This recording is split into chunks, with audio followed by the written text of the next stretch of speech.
Now we are going to wrap up our section on observing, sharpening our skills of observation and our care practices of understanding how to respond to what we've observed. We're going to wrap this up by looking at the cues, the engagement cues that babies share with us, and the disengagement cues. Sometimes these are called stress cues, the disengagement cues. So we'll take a look at those, and then we're going to wrap up this section.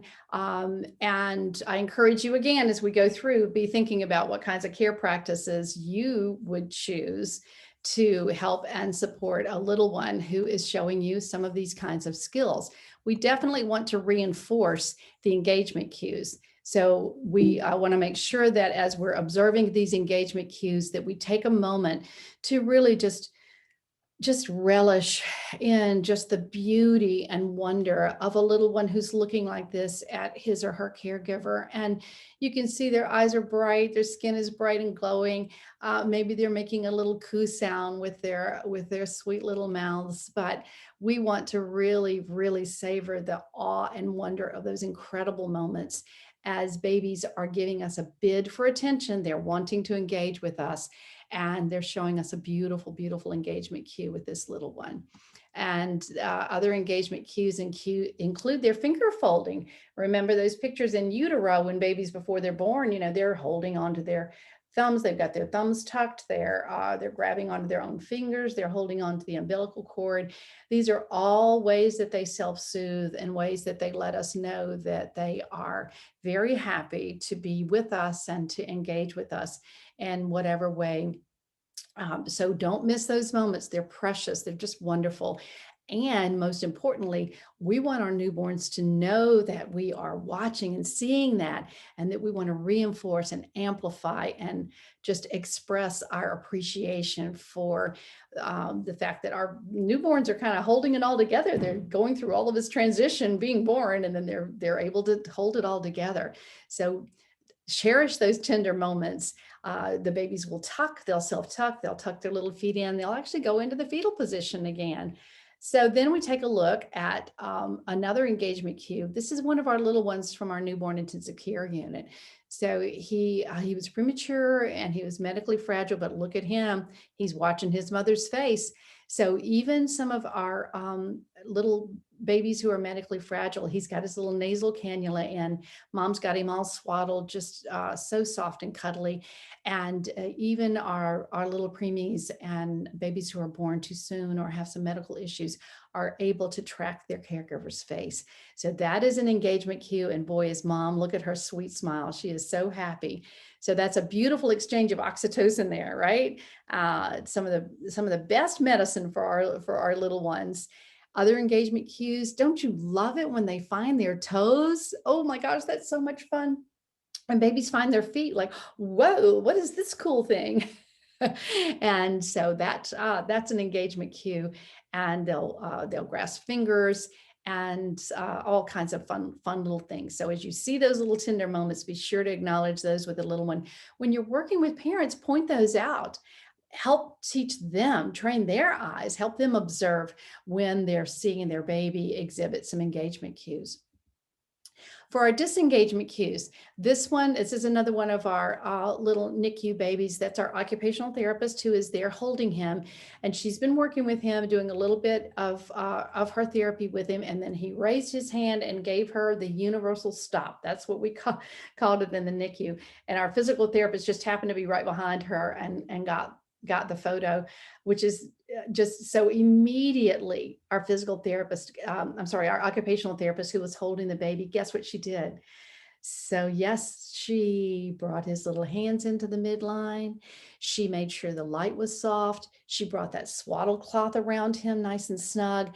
And she really helped self-soothe him and use some containment holds so that he gave her that one little sign of distress. And then she was able to respond accordingly.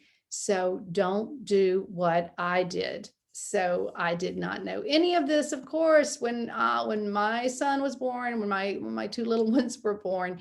And when my son gave us the universal stop, I just thought he was high-fiving us, or he just wanted to have a little He just wanted to have a little fun fest. No, no, no. He was telling me, Mom, I'm just about to lose it.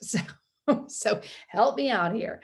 Um, Another disengagement cue that I learned about when I worked at the hospital is that hiccups can be a disengagement cue. It can be an indicator of some gastrointestinal distress, of the baby just trying to kind of get all the things working inside that have to work as they transition from their umbilical cord to mother's breast milk or to the bottles. So the hiccups can be a stress cue, and we can stop and support babies and do lots of different positions that you'll learn in the final section on holds. We'll learn a lot of different holds and positions that can really help soothe babies with gastrointestinal issues.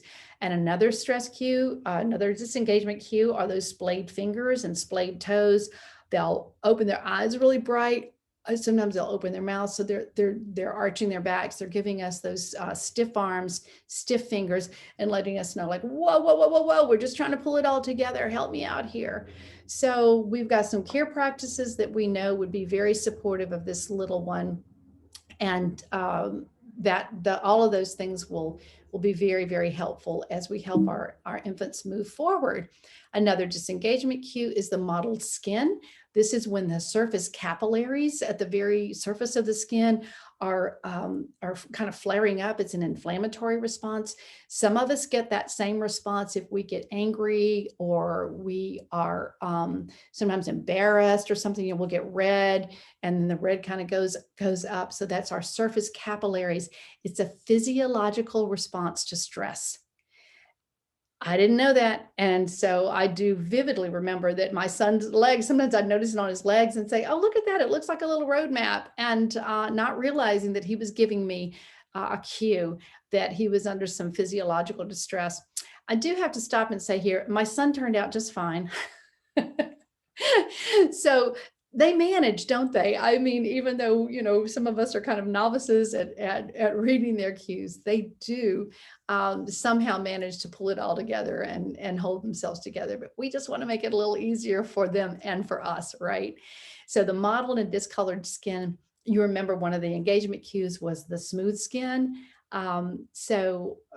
Just, babies from all cultures will show mottled or blotchy, and that's an indication that they're having a physiological response to stress. Engagement cues can be very subtle. Watch out for this. This little fellow's just looking away, right? So it doesn't seem as if this would be a very significant cue, and maybe it's not. Maybe he just sees a bird, or maybe he's just interested in someone on the other side of the room. But let me explain something very, very important here. We talk about cognitive development with our older children, with our 3 and 4 and 5-year-olds. We know from our study of early childhood from Jean Piaget, who gave us a lot of the cognitive theory about human development. We know that there's object permanence, object constancy. There's these different levels of consciousness with objects.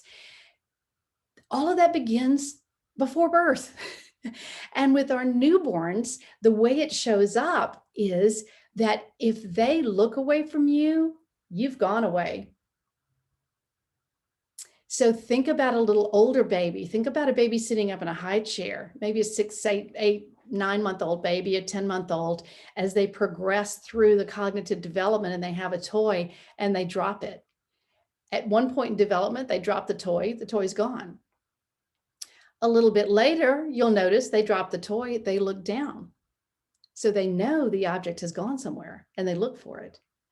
A little bit later, these little smart babies, they drop the toy, they look down, they call to you, wah, wah, come bring me my toy. So cognitively, they've advanced to the point where they know the object fell, they know where it went, and they know how to get it back.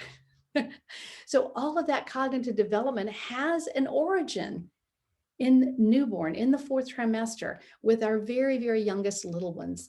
So be aware that if a baby looks away, maybe they're just looking at something else, but they could also be saying, I'm getting overstimulated.